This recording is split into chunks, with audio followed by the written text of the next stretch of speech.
구독자 여러분 안녕하십니까? 대구 경북을 대표하는 시도 때도 없는 뉴스 송고입니다. 오늘의 주 뉴스입니다. 대구 도심 최대의 번화가인 동성로를 타임스 스퀘어처럼 조성하는 5개 강공물 자유표시구역 지정이 초읽기에 들어갔습니다. 행정안전부는 제2기 5개 강공물 자유표시구역 지정 결과를 이달 안에 발표합니다. 지난 13일 정부 세종청사에서 심사를 진행한 뒤 최종 결정만 남겨둔 상태입니다. 지정되면 동성로의 주요 건물과 구간에는 대형 미디어 파사드, 3D 착시 전광판 등 ICT 신기술을 활용한 5개 강공물이 들어섭니다. 대상지는 동성로 이팔 아트스퀘어와 스파크랜드 일대 약 1만 5천 제곱미터입니다. 석 달 전만 해도 4%대였던 은행권의 예금금리가 3% 중후반대까지 떨어졌습니다. 올해 들어 가장 낮은 수준입니다. 26일 은행연합회 소비자 포털 등에 따르면 국내 은행들이 취급하는 36개 정기예금 상품 중 금리가 4% 이상의 상품은 11개로 줄었습니다.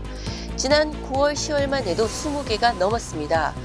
금융당국의 수신 경쟁 자제령 속에 미국 연방준비제도의 금리 인하 기대감까지 겹치면서 예금금리 책정의 기준이 되는 은행채 금리가 하락한 영향으로 분석됩니다. 25일 G마켓에 따르면 올해 3분기까지 반려동물용 유모차 판매량이 유아용 유모차를 넘어섰습니다. 두 품목의 합계 판매량을 100으로 봤을 때 반려동물용 유모차 판매 비중은 2021년 33%에서 지난해 36%로 소폭 높아졌다가 올 들어 3분기에는 57%까지 치솟았습니다. 반면 유아용 유모차 판매는 2021년 67%에서 지난해 64%로 하락했고 올해는 43%까지 떨어졌습니다. 심각한 저출산 현상 속에서도 반려동물을 키우는 인구가 꾸준히 늘면서 소비 패턴에도 그 영향이 고스란히 투영된 것으로 분석됩니다. 현대백화점이 새해 벽두부터 더현대대구에서 국내 유통업계 최초로 미국의 세계적인 현대미술가 제프 쿤스의 대표작품 전시 및 판매전을 열기로 했습니다. 전시 판매 작품은 게이징볼의 연작인 켄타우루스와 라피테스 처녀입니다. 판매가는 52억 원으로 알려졌습니다. 전시 기간은 1월 2일부터 3월 31일까지 석 달간입니다. 이 작품은 세계적 미술 박람회인 프리즈 서울 2023에서 소개돼 호평을 받은 바 있습니다. 내년 1분기에도 대구 지역 건설 경기가 올해처럼 크게 위축될 것이라는 암울한 전망이 나왔습니다. 24일 대구 상공회의소에 따르면 최근 지역기업 210개사를 대상으로 내년 1분기 기업 경기 전망 지수를 조사한 결과 건설업은 6포인트 하락한 48로 집계됐습니다.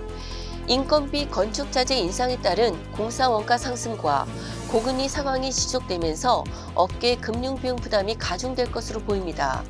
또한 브릿지론, 프로젝트 파이낸싱 대출 부실 확산세로 금융권에 대한 자금 조달 가능력도 크게 위축될 것으로 분석됐습니다.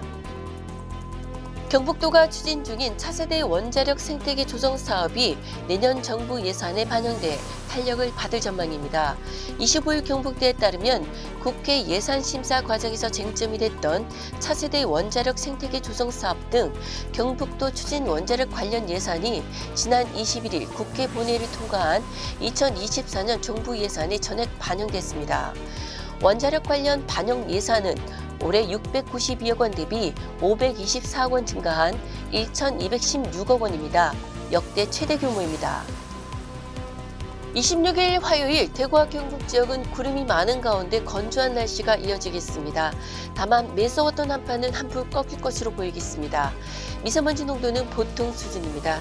지금까지 12월 26일 화요일 영남일보 시도 때도 없는 뉴스였습니다. 다음 시간에 뵙겠습니다.